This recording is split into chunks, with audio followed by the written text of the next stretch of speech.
Hello and welcome back to Toxic to Triumph. My name is Matthew Phifer. I am your host. I have on a very special guest. I have on Bianca Grace. She is someone that I absolutely love her contact and her content, on TikTok and also on Instagram. She is a therapist. She is someone who specializes in codependency. She talks also about narcissism. She helps people who have been victimized and in tough situations, like it's very similar to what I do and the type of content that I put out. So if you like my content, you absolutely would love her content as well. You can find her on TikTok, the Bianca Grace. One of the things that I really enjoy about her content is that she spends a lot of time talking about codependency. And for those of you who follow me, especially if you've been in my lives, you know I talk so much about the codependent narcissistic dance. Yes, we do need to leave. Yes, we do need to create distance. Yes, we do need to set boundaries, but we have to take responsibility for our healing. And when we can no longer continuously point fingers at the narcissist, point fingers at people who are toxic. If we're going to acknowledge that we've been in these relationships, we have to acknowledge some codependent traits at the very least, and we have to begin to take responsibility for those healings if we're going to make sure that we don't pass these traits on to our children. And we're not going to continue this cycle with other people that we're dating or with other people in terms of family, friendships, and also in workplace dynamics. So, Bianca, thank you very much for hopping on with us. It is an honor. It is a privilege. And I tell people all the time, I mean, a lot of times people get caught up in followers. I've been preaching about you for a little bit on my lives. That I always consider it a new account, just because your account people might consider it small. I don't consider 20,000, but I think you're 20, 30,000 now?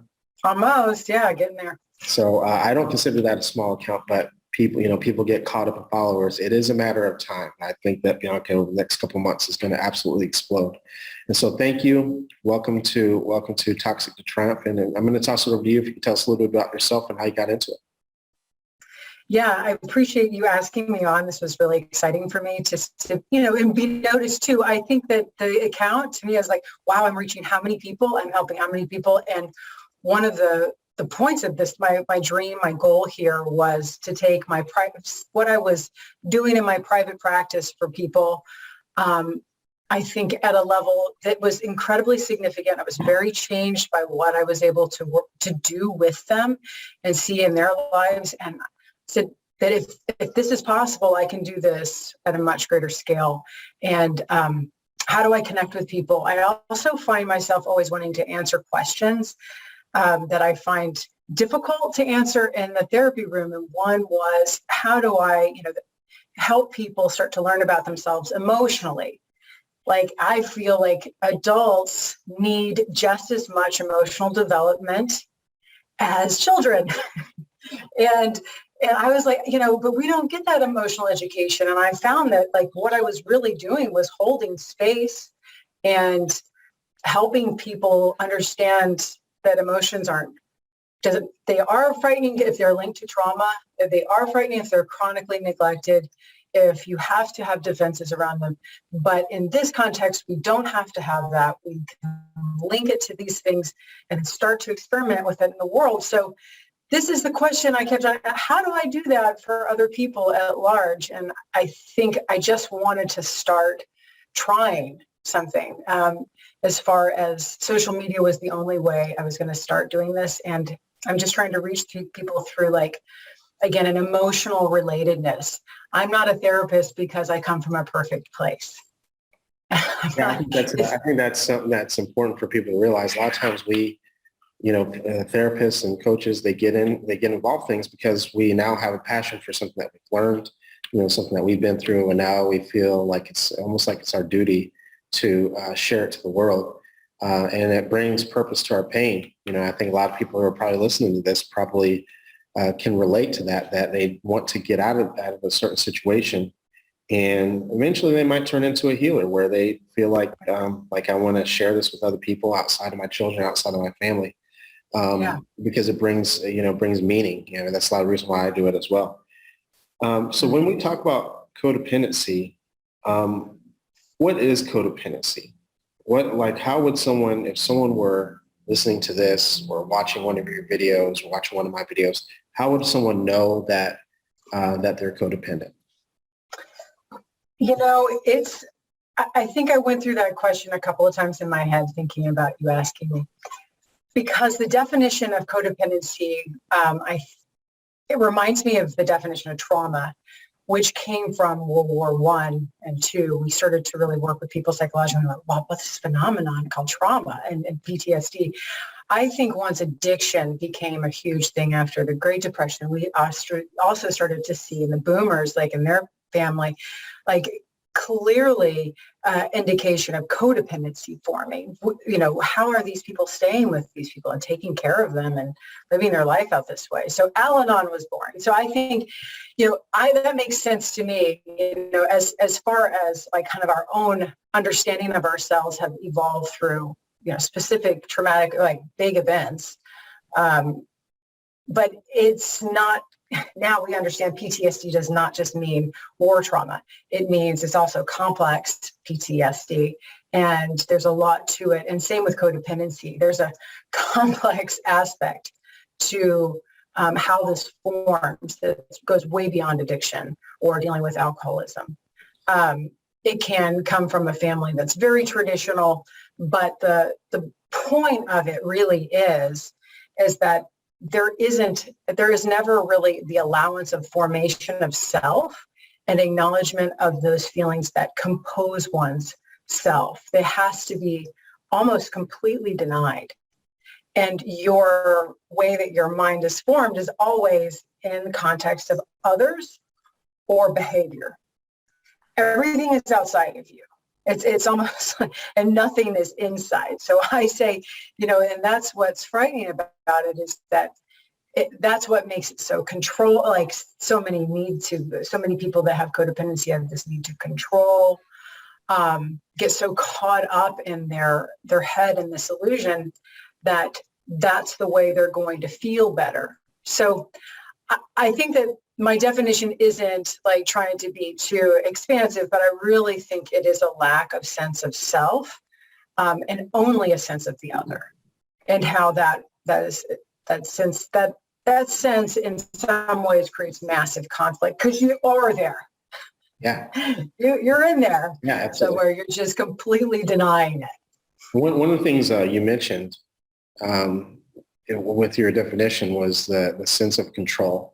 And people, when I first started talking about codependency, and before we went live, you and I were talking about how we both kind of started out talking more about narcissism. And everyone knows it's common knowledge that narcissists are controlling. But then when we tell people that codependency is also control, right? But it presents differently, right? Where they may not present as the bully, but they find themselves controlling in other ways. What are some ways that codependents are controlling, and how does it present in codependency? I think the two ways that come to mind really distinctly, one from the way that I'm presenting in the videos that shows the narcissist, or the codependent needing the act of cleaning and being the victim and feel sorry for me. And, that's how I need to display, some sort of feeling of low self-worth through this like massive, I need to just show you that. I can't tell you that. And so I go around doing everything, for people. And it's confusing, it's convoluted, but I need that behavior to modulate the feeling of having no self-worth.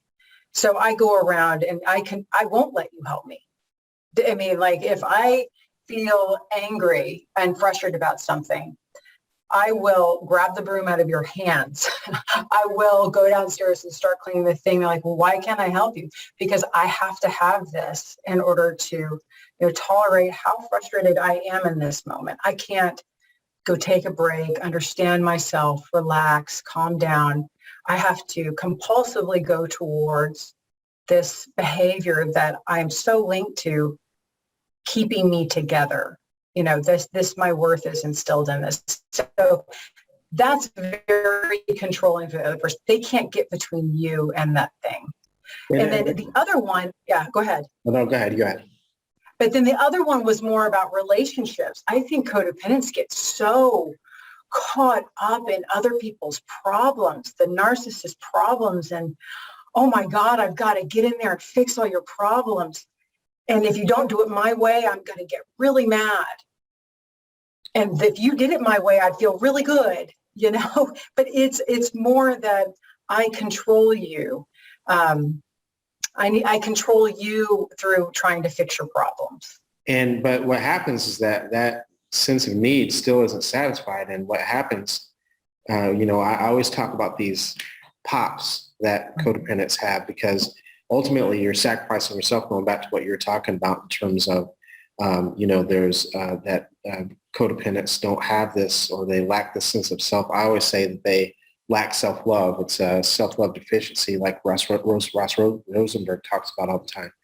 And because of that, you know, we think, right, you'll hear people who struggle with codependency say all the time, I just want everyone around me happy, right? Well, you know, do you? Is that really what we're doing, right? Are we, you know, is that really what we're trying to do?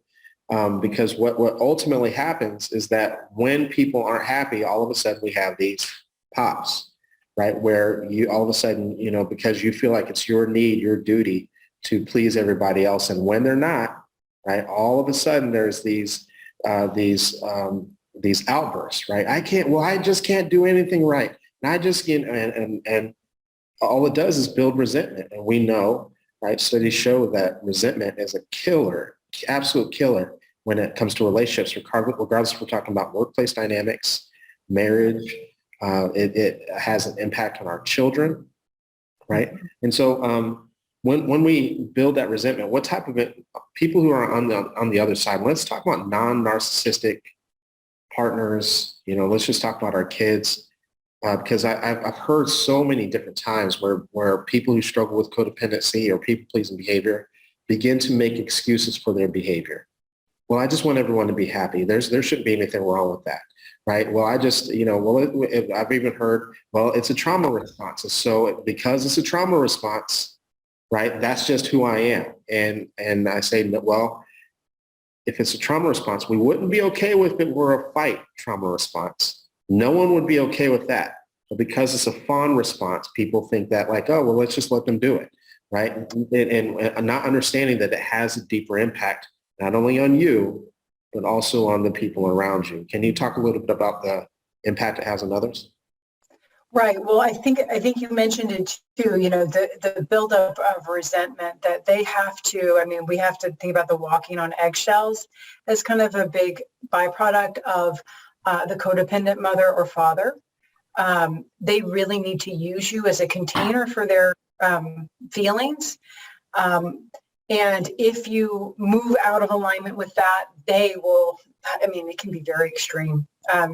Anxiety is another byproduct of this that happens to children. I mean, as far as, again, if they get out of alignment and you're going to do that pop off thing and get hostile or volatile with them because you're not happy and they need you to be happy. Otherwise, they're going to have to deal with a lot of negative emotions and they're not going to actually deal with it. They're going to have to put it in you and then feel bad about it. And then you're going to blame yourself and because you don't want your parent to feel bad. And it's all this like really complicated interpersonal stuff where in the beginning, nobody, you know, when people say this, I just want to make this distinction. I just want everybody to be happy. Actually, you aren't even connecting to what happiness is when you say that. Right. Happiness is a connected feeling of togetherness and not one person's version of it. Right. You want everybody to be your version of happiness, but your version of happiness comes from two people or a family of people that didn't understand it. So, I mean, it's a subjective thing, but it's also not when it comes to codependency. So I really try to keep trying to expand what they understand about their perspective is pretty rigid. Yeah. So, because of that, anything that I would say happens to the kids is like, when I talked about this perfectionism recently, got a lot of kickback from parents. And I work with parents all the time in a very forthcoming, straightforward way. And I say, like perfectionism is another issue. I was just going to go there. So, I mean, if you think about resentment, having to perform, seeing the obsessional behavior, I don't know what other ingredient you need. And when we talk about perfectionism, and that codependent is struggling with perfectionism and is now projecting that onto other people because they were made to feel like they need to be perfect all the time, most likely in childhood. So now they're projecting that onto other people, right? Projecting that onto their kids, onto their partner, right? And having this expectation, and I always say that expectations and assumptions go hand in hand. You're assuming, number one, that this person is capable of doing those things, right? And quite often when we're talking about codependency, if we're talking about a child, just as an example, you never taught them how to do it to begin with. Yeah. You're just assuming that they should just pick up on it and just run with it, right? And when they don't, God forbid that they don't know how to, well, it's so simple. Let me just show you how to do it. And all of a sudden we have these pops, right? And then again, we have these assumptions. But when we talk about perfectionism and going back to what we're talking about in happiness, right? We're assuming that people need to be happy all the time. That's also not healthy. That's not, this perfect life, this perfect image of what the family and what other people, how people are supposed to feel, because we feel responsible for other people's feelings, their other people's emotions, and they're not. We need to allow for people to feel whatever it is that they're feeling. If they're happy, that's okay. And guess what? It's also okay for people to be upset, angry, or any other emotion. Right.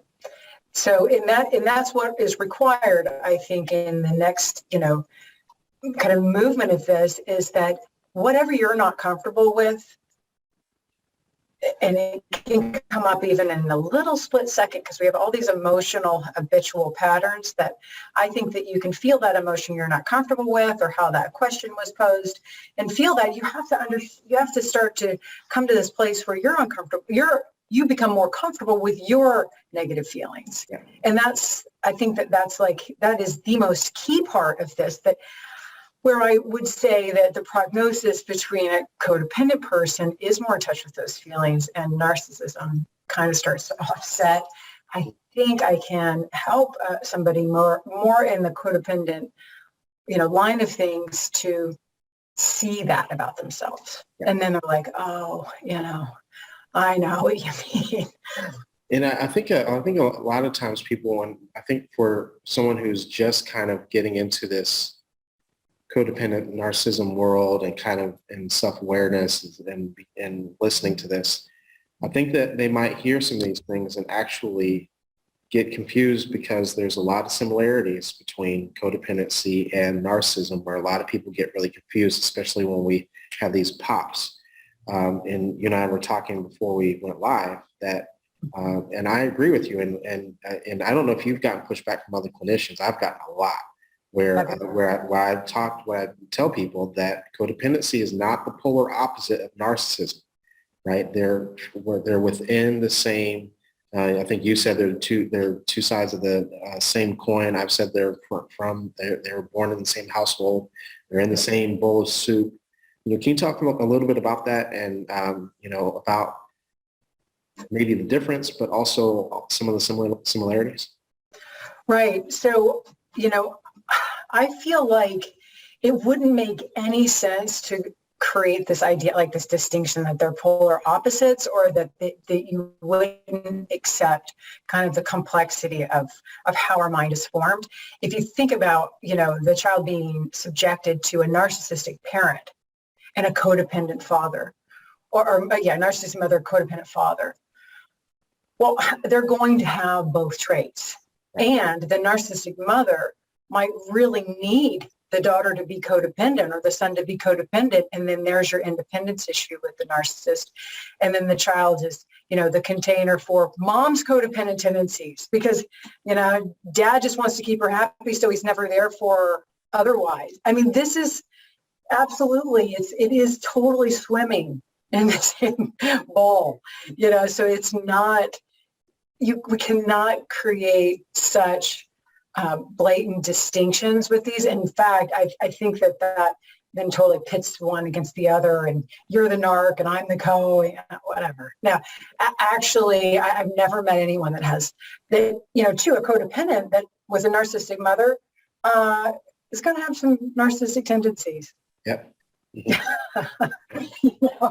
And I know that we can't always see those as clearly, but I definitely think it's one of the harder parts of the work I do with people is when they come in really feeling hurt, but recognize that they are now identified with that part of that parent in their relationship. And I'm like, yeah, you got to deal with that. And speaking of, you got to deal with that. If someone's listening and they're starting to recognize that, I'm starting to recognize that I have some codependent traits. I feel like I need to please everybody around me. I'm constantly worried about what other people think. I'm recognizing the resentment, these pops, everything that we're talking about today. What does that process, what does that healing process look like? I think it's a slow process, but I try to say, the first big step that you need to take is, and I know other people say that you need to make a distinction. You need to get really good at identifying the feeling that you're having a hard time with, the behavior, but really the feeling. And I talk about this, like identify, is it shame within you and you're focusing on the blame? Is it vulnerability and you're focusing on the fear or disappointment, expectation, regret versus resentment? So I have all of these ways of, like, emotionally, you need to start identifying what's happening in you. And then I say you need to make a distinction in some ways.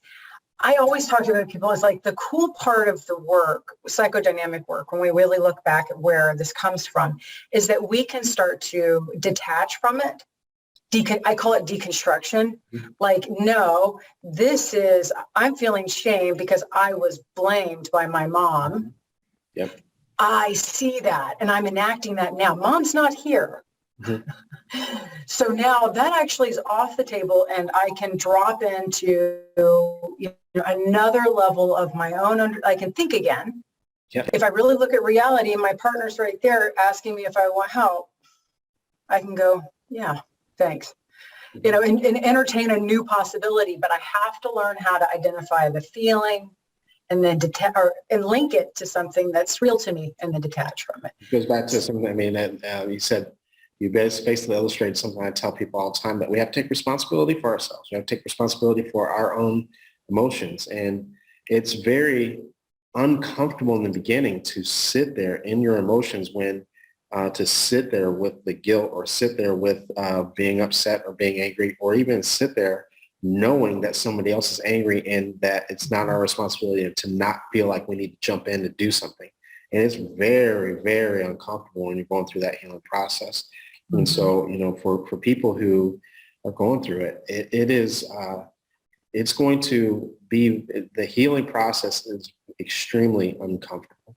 And I highly, highly encourage for you to do it, not only with a support system, with a therapist, with a coach, but it is important for you to do it with a safety net available, because you didn't have that safety net when you were growing up, most likely.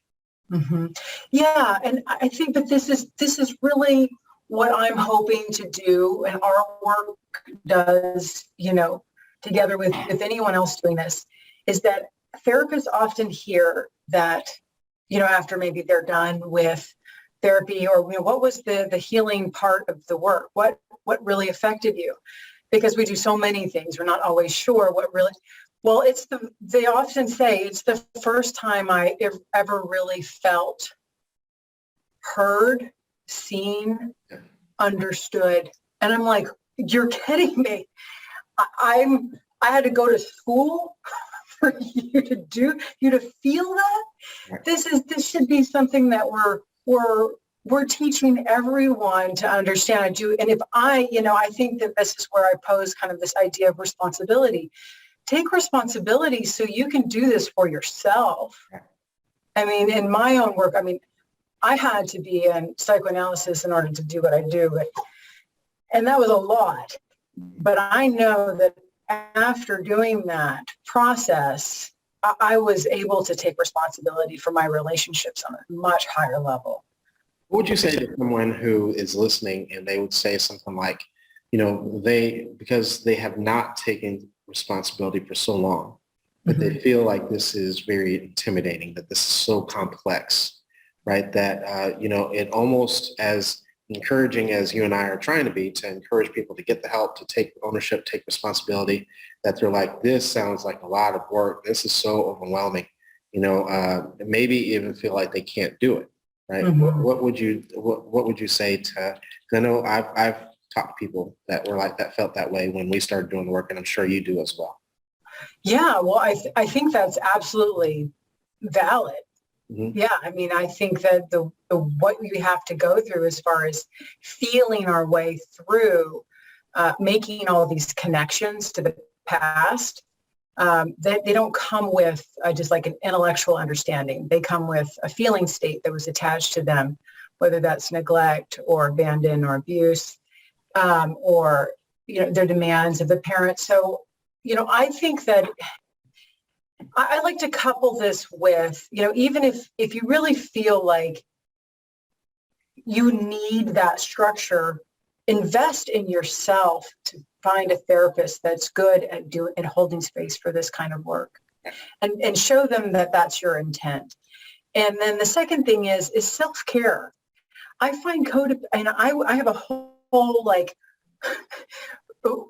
list of things that, as a codependent person or somebody that's trying to work through these things or still has the tendencies, needs to do for themselves. I think also just really focusing on oneself, self-care. It's not always about rummaging through the past. That there's a feeling experience there, but then afterwards, it's time for you to start nurturing yourself, not abandoning, believing in yourself. And I find that is part of the healing process that makes this so much, not easier, but because I still think the micro processing is necessary, but I think that that's like what has to be instilled. Yeah. One of the things that happened along with the heart. One of the things that happened to me when I was going through my own personal healing journey is one day I just realized that my life is actually complex with me not doing this, right? I have issues with myself, and I don't feel comfortable. I feel very inauthentic, right? And I started breaking down like how I actually felt day to day in my current life, and my life was already complex, intimidating. I didn't like it. I was resentful towards people, and so my life was complex. When you actually think about the other side, you're actually simplifying things. Right? You're actually making, to allow and it's hard for, when people are just starting out, it's hard to conceptualize, like you said, right? But when you start, I always describe it like, because you start, one of the key parts to it, one of the things both of us mentioned was assigning responsibility, right? That these emotions, that's their responsibility. They're angry with me. They're allowed to be angry. That's their responsibility to process. I'm going to process my emotions. We're simplifying things. Right? That, kind of like if you lived in a big mansion, right? It is their responsibility to take care of that room, right? It's almost like you're assigning a chore chart.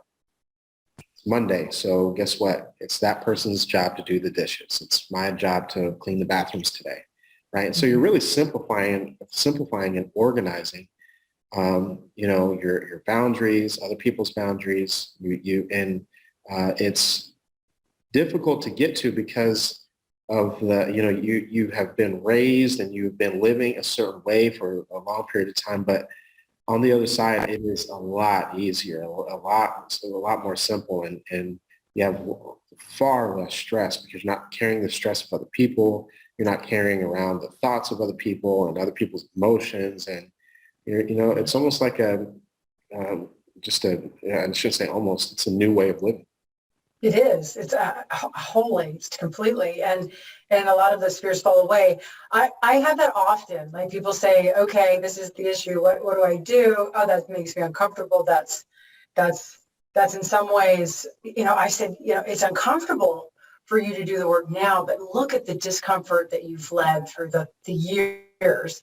Yes. There's an emotional consequence for not believing that you can do this. Understanding that this can be done. There is a way of doing it. That's simple. There is a simplicity to it. Yeah. If you believe it, and I think that that's too what we do as therapists is instill a certain amount of self-belief. Like, I know that you can do this, and I know that you can see the way forward in doing this, and I'll help you implement that, or support you and giving it a shot. And then they're like, wow, this does feel better. Yep. So then they are, because we're holding space for that, they can have this opportunity to have a contrasting experience where it's just so hard for people if they've always been taught that they have to do everything or they're going to get rejected. Yeah. For us to say, no, you won't. Yeah. You don't have to. Yes, you will. No, I will. Sometimes, yes, you will, but it just won't. You won't be rejected by everybody. Right, right. It's the thing is that what I find is that there's an emotional reaction to some things. I noticed it, at least in me, that it's still part of my codependent. It's like so habitual. I'll think things in a way that, or emote things in a way that I'm like, oh, wow, what was that? Absolutely. And I just rejected that hardcore. Or I just got upset with that in some way that was like a demand. Like, wow, no, wait. So and then it totally takes that burden off of you.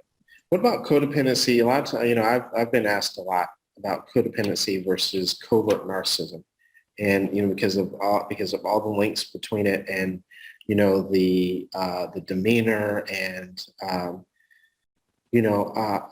some people even argue that they're basically the same, literally the same, not two sides of the same coin, but literally the same thing. Is there a difference? What's the difference between covert narcissism and codependency? Right. Well, I think that, I'm kind of interested in understanding like why they think that that's exactly the same. Mm-hmm. But, I feel like covert narcissism, and maybe you can correct me if I'm wrong, too, is that they are narcissism. They're not necessarily aware that they're narcissistic. They're just like, I'm the center of the universe. This is what it is that I want. And this is, here we go. And then that just kind of comes out in some way that, again, that's very natural for them. It's their personality. They say whatever they want, doesn't matter who it hurts. I know quite a few of these folks too. And so I'm like, yeah, I get that. And I think that they can have some pretty strong codependent tendencies. Yeah. Mm-hmm. Yeah, absolutely. Very strong codependency, but generally around the idea that, that I think that not that they intend harm, but they're going to take care of everybody. But man, don't step out of alignment. And I think it's the worst of both. I think that combo is just almost devastating to families. And covert narcissism, yeah. Mm-hmm. Along coupled with codependency. Yeah. Because then you're really screwed with, oh my God, I don't know if they're helping me or if they're castrating me. Yeah, absolutely. Yeah. Bianca, thank you very much for hopping on with us. This was absolutely, absolutely amazing. You're doing absolutely amazing work. And for those of you who would like to follow her and would like more information from Bianca, you can visit her at biancagracetherapy.com. You can also, if you would like to work with her, if you want more information on her work, you can go to b_grace@live.com and shoot her an email. Or once again, visit her at Bianca Grace Therapy. And I think your information on TikTok is just the Bianca Grace, correct? Yeah, that's the same as Instagram and TikTok. Thank you so much. Thank you. And so if you could just give us some closing thoughts, some things that maybe, maybe something that you live by or something that you offer to people who you work with, maybe a saying, a quote, or kind of something that you live by. I live by the idea of this life being a journey, a very difficult, arduous one, but a journey nonetheless, and stay trying to cultivate my curiosity as much as I can in order to continue to heal and grow and show up for people the way that I do. I just know that it's always a learning opportunity for me too. I'm not coming out here kind of professing things. I'm learning, still as a person, and I continue to until I no longer here. So that's really the way I live. I would say that that's a really important part of this any sort of codependent healing journey, because not having a sense of self and then finding one is a long journey. But the second thing is, it can be a fun one, and I think that there's a lot of skills that we can incorporate. And the thing I'm kind of coming to is mindfulness training, mindfulness awareness, mindfulness practices. I think you need to find something that is really yours that you can dive into, be interested in.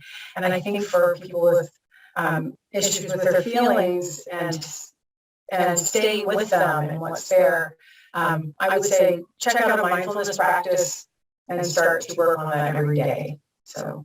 Yep, I am big on mindfulness as well, so I talk about close to every day. So, Bianca, thank you very much. We appreciate all the work that you do, and we're going to have to do this again. We'll talk again soon. Yes, most definitely. Thank you so much, Matt. I'll see you again.